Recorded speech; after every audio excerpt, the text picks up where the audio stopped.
मेरे साथ बोलिए, भारत माता की, भारत माता की। आज के इस महत्वपूर्ण और ऐतिहासिक कार्यक्रम में मेरे साथ मंच पर उपस्थित महामहिम राज्यपाल गुजरात श्रीमान आचार्य देवव्रत जी,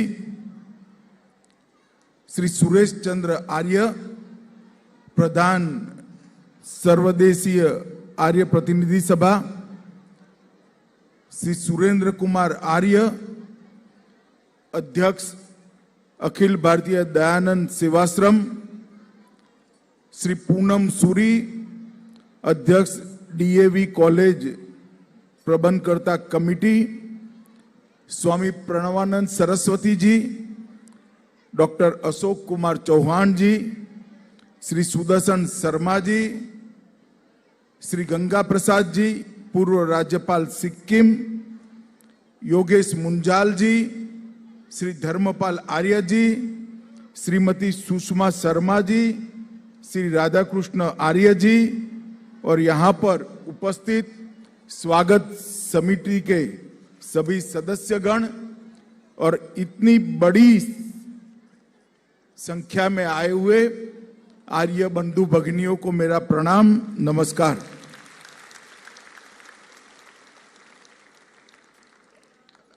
आज का दिन हम सब के लिए बहुत महत्वपूर्ण दिन है, क्योंकि कल ही वर्ष प्रतिपदा के दिन महर्षि दयानंद जी ने आर्य समाज की स्थापना की थी। आर्य समाज की स्थापना कर महर्षि दयानंद ने सालों से सोई हुई इस देश की आत्मा को जागरूक करने का काम किया था। महर्षि दयानंद वो व्यक्ति थे जिन्होंने वेद व्यास के बाद वेदों के उद्धार का काम किया, वेदों को मूल स्वरूप में लाने का काम किया। देश की सांस्कृतिक और बौद्धिक जागरण का जिनने बड़ी तीव्र गति से शुरुआत की, अनेक क्रांतिकारियों के प्रेरणा स्रोत रहे और सबसे बड़ी बात, देश में अनेक सामाजिक सुधारों के वो जनक रहे। और महर्षि दयानंद जी का इस देश पर, ये पूरी सृष्टि पर युगों युगों तक उपकार रहेगा कि उन्होंने आर्य समाज की स्थापना कर अपने विचारों को और कार्यों को स्थायित्व देने का काम किया। मैं आज इस अवसर पर महर्षि दयानंद को हृदय पूर्वक प्रणाम कर मेरी बात की शुरुआत करना चाहता हूं। आज के परिदृश्य के पृष्ठभूमि में देखें तो आजादी के अमृत महोत्सव को हम लोग मना रहे हैं। महर्षि दयानंद ही थे जिन्होंने पहली बार स्वतंत्रता का उद्घोष करने का काम महर्षि दयानंद। स्वराज, स्वभाषा और स्वधर्म बोलना भी जिस जमाने में पाप था, निर्भीकता के साथ बोलना तो छोड़िए, समग्र भारत के अंदर उसका प्रचार प्रसार कर अनेक लोगों को उसके साथ जोड़ने का काम महर्षि दयानंद जी ने किया। महर्षि दयानंद जी की 200वीं जन्म जयंती भारत सरकार मोदी जी के नेतृत्व में मनाने का निर्णय कर चुकी है और मोदी जी ने 12 फरवरी को आपके कार्यक्रम में आकर महर्षि दयानंद के विचारों को न केवल देश, पूरी दुनिया के साथ बड़े आत्मविश्वास और सम्मान के साथ रखने का काम किया है। मेरे जैसे व्यक्ति के लिए ये बहुत गर्व की बात है कि ईश्वर ने मुझे इसी भूमि पर जन्म दिलाने का मौका दिया, जहां से महर्षि दयानंद आए थे। मेरे जैसे कार्यकर्ता के लिए बहुत गर्व की बात है और मैं आज आर्य समाज के सभी बंधु भगिनियों को कहना चाहता हूं कि नरेंद्र भाई जो देश जागरण का काम कर रहे हैं, इसकी मूल कल्पना सभी लोगों ने महर्षि दयानंद के जीवन से और उनके कर्तृत्व से ही ली है। महर्षि दयानंद ने अंधश्रद्धा से घिरे हुए पूरे देश को झंझोड़ कर जागरूक किया, ढेर सारी कुरीतियों से मुक्त किया। सत्य क्या है वो सत्यार्थ प्रकाश के माध्यम से समग्र जगत के सामने रखने का काम महर्षि दयानंद ने। और महर्षि दयानंद ने अंग्रेजों के शासन के सामने निर्भीकता के साथ ढेर सारे लोगों को क्रांतिवीर बनने का प्रेरणा दिया, आजादी के लिए लड़ने का हौसला दिया। और महर्षि दयानंद ने आर्य समाज के रूप में एक ऐसी परंपरा की स्थापना की जो सालों सालों तक भारत की उन्नति का और हमारे धर्म के सभी उच्च विचारों का न केवल भारत जगत के कल्याण के लिए कारण बनने वाला है। मैं फिर से एक बार बहुत हृदय से महर्षि दयानंद जी को प्रणाम कर कर वो तेज पुंज से आशीर्वाद मांगकर अपनी बात को आगे बढ़ाना चाहता हूं। मित्रों, महर्षि दयानंद की 200वीं जयंती के साथ साथ आने वाले 2 सालों में एक कार्यक्रम चलने वाला है।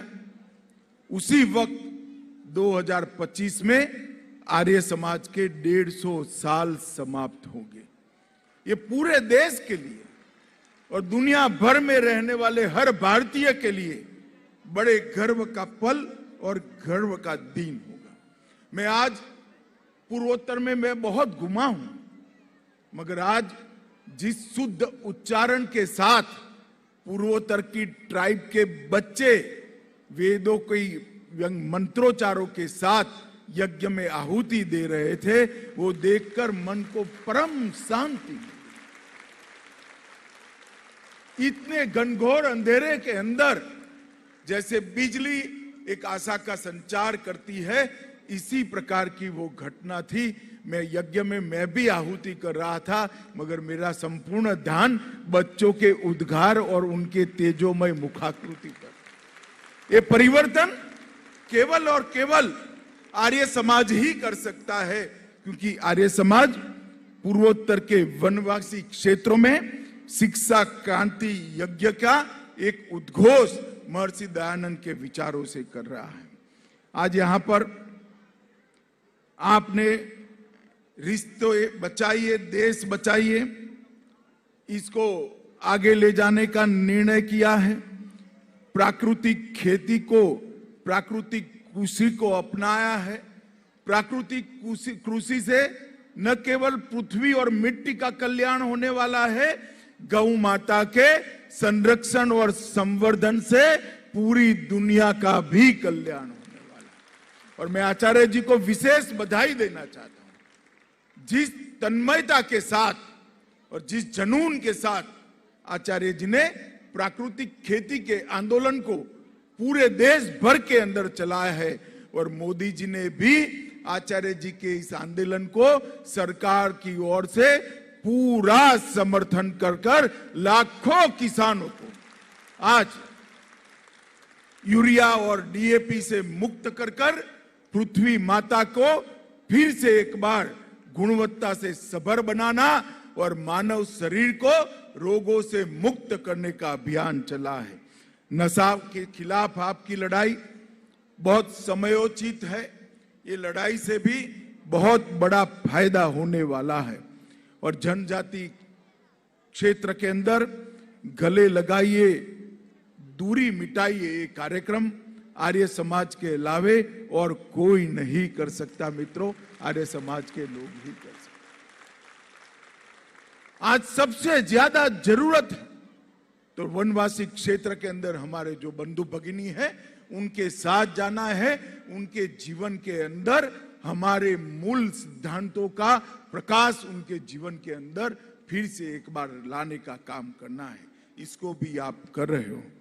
महर्षि दयानंद उस जमाने में पैदा हुए, 18वीं सदी भारत के गुलामी के घनघोर अंधेरी रात्रि की सदी थी।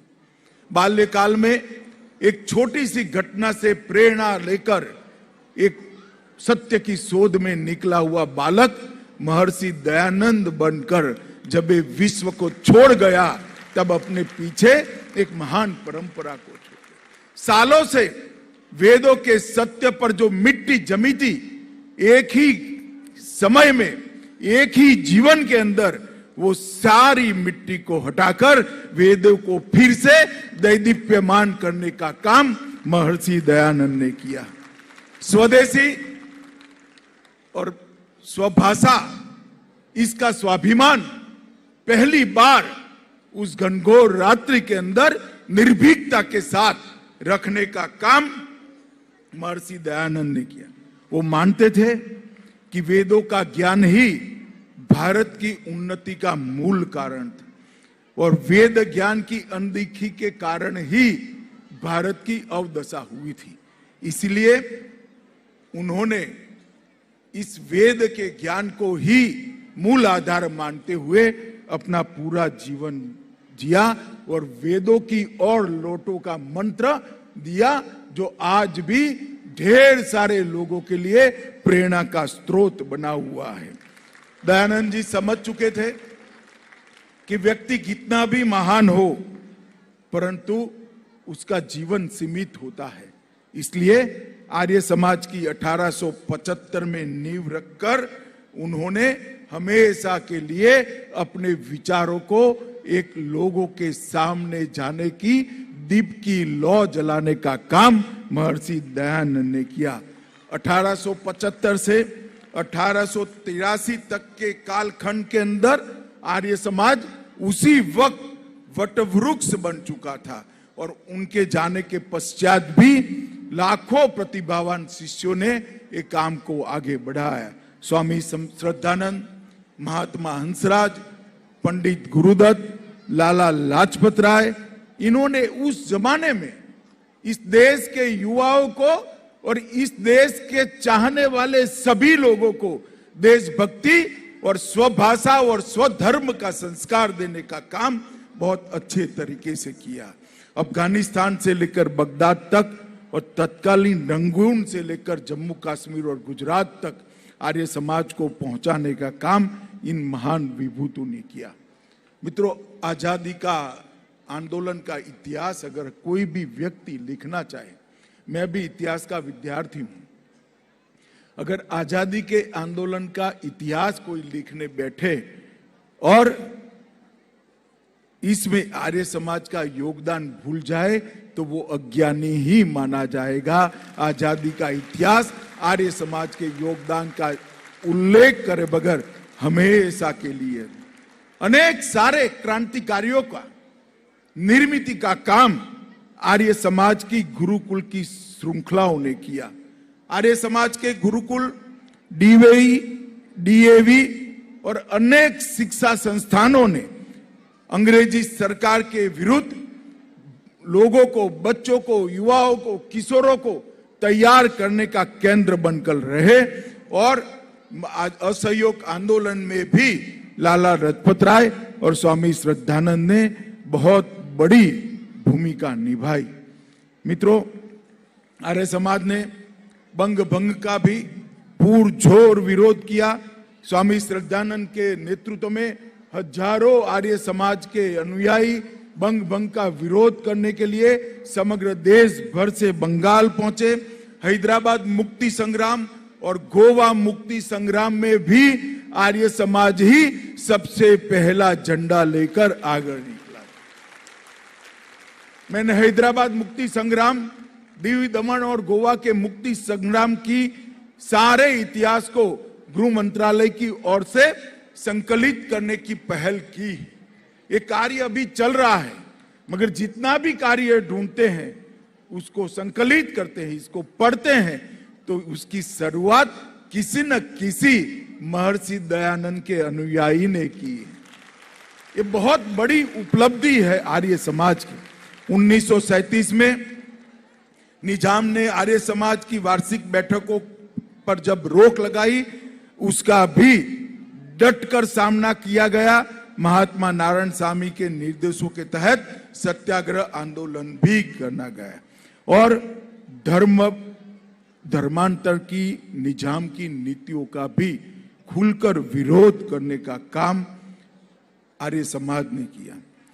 मित्रों, 1857 की क्रांति की विफलता के बाद एक प्रकार से पूरा देश बिखर गया था। लगता था कालों कालों तक, सदियों तक हम गुलाम रहेंगे, और देखते देखते 90 साल के अब अल्पकाल के अंदर हमारा देश स्वतंत्र हो गया। और उस वक्त महर्षि दयानंद ने इस बात को दूर से देख लिया था कि इस देश की एक भाषा तय करनी पड़ेगी, संपर्क भाषा बढ़ानी पड़ेगी। इसीलिए जैसे आचार्य जी ने कहा, इन्होंने बोला भी हिंदी में, इन्होंने लिखा भी हिंदी में, और उन्होंने जिया भी हिंदी।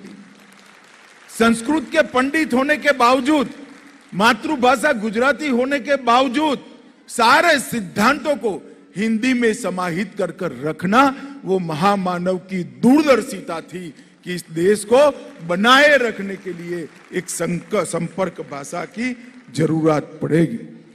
आज जब भी आप लोग भी कल से करिएगा, जब भी मैं किसी को नमस्ते करता हूं तो महर्षि दयानंद को जरूर याद करता हूं।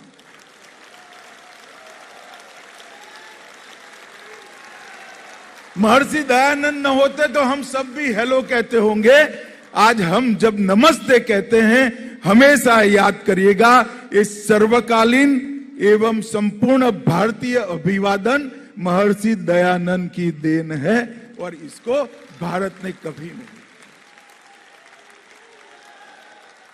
मित्रों, इन्होंने ऋग्वेद के वाक्य को, एक ही परमात्मा को ज्ञानी लोग अनेक नाम से पुकारते हैं। इस वाक्य को नया जीवन देकर पूरे विश्व के अंदर हमारे धर्म की अवधारणा की विशालता को परिचय कराने का काम। हिंदू धर्म के अनुयायी, आर्य समाज के अनुयायी कभी संकुचित हो ही नहीं सकते। हम तो समग्र ब्रह्मांड को अपना मानकर चलने वाले लोग हैं। ईश्वर को अनेक रूप से देखने वाले सभी लोग एक ही दिशा में जाते हैं। ये वाक्य को महर्षि दयानंद ने पूरे दुनिया के अंदर पहुंचाया।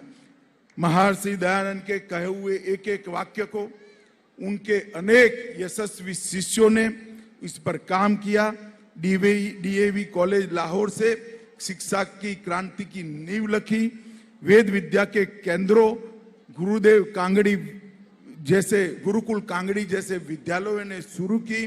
वंचित वर्ग के बच्चों की पाठशालाओं का निर्माण शुरू हुआ, अनाथालय का निर्माण हुआ, महिला शिक्षा का काम शुरू हुआ, विधवाओं के लिए महिला आश्रम का निर्माण भी हुआ और विधवा विवाह का भी समर्थन आर्य समाज ने उस वर्ष में किया। ये ढेर सारे काम एक जीवन के अंदर करना, इसकी कल्पना करना भी असंभव है। एक व्यक्ति अपने इतने से अल्प जीवन के अंदर इतने सारे आयामों को कैसे छू सकता है, और ऐसे अनुयायियों की फौज खड़ी करना जो उनके जाने के बाद, उनके जन्म के 200 दिन के बाद ये दिल्ली का पूरा सभागार और समग्र विश्व में आर्य समाज आज दयानंद के प्रति कृतज्ञता के भाव के साथ, और ये पूरा देश, और जब विश्व के समझ में आएगा तब पूरा विश्व महर्षि दयानंद के प्रति युगों तक कृतज्ञता के भाव से रहेगा,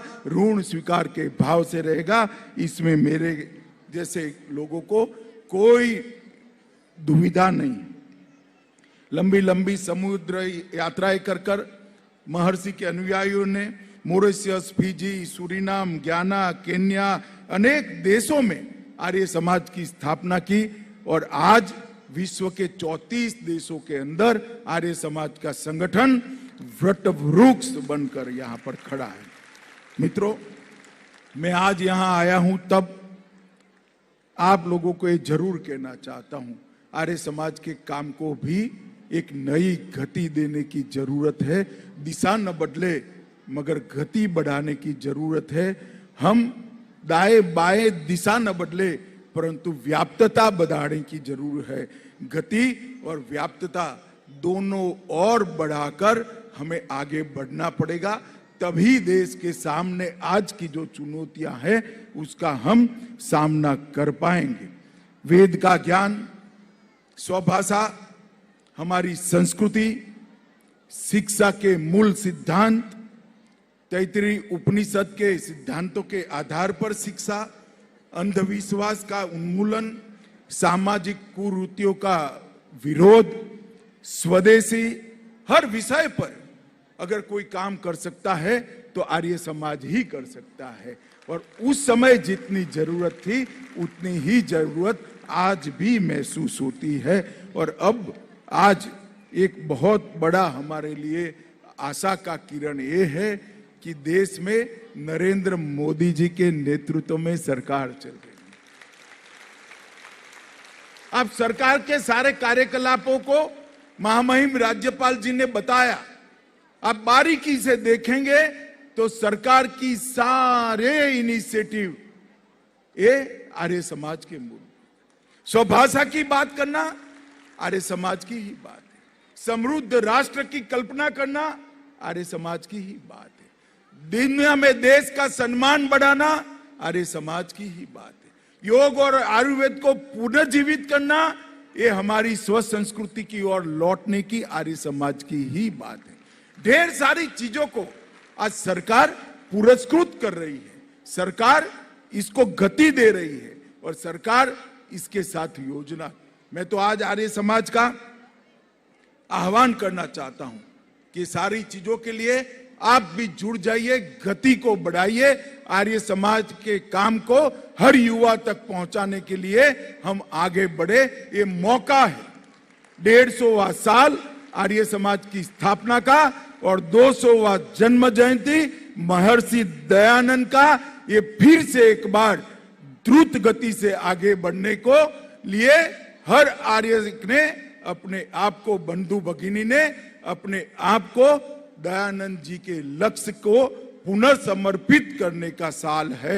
यहीं से एक नई ऊर्जा के साथ आगे बढ़े, यही मेरा आप सबसे अभ्यर्थना है। आप लोगों से मिलने की बहुत इच्छा थी। आचार्य जी और स्वागत समिति ने मुझे बुलाया।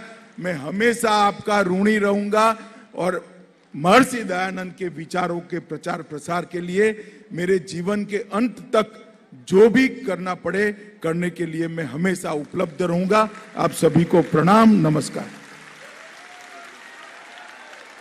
बोलो भारत माता की, भारत माता की, भारत माता की। बहुत बहुत आभार, बहुत बहुत धन्यवाद। एक बार करतल ध्वनि द्वारा माननीय गृह मंत्री महोदय जी का अभिनंदन। बहुत बहुत आभार। जिन शब्दों में उन्होंने हम सबको आशीर्वाद दिया है वे शब्द हम सब के लिए मार्गदर्शक शब्द के रूप में हमेशा कार्य करते रहेंगे। मैं पुनः आभार करता हूं। 2 प्रस्ताव रख रहा हूं, आपका समर्थन चाहता हूं। पहला प्रस्ताव, सभी सुनिएगा भैया।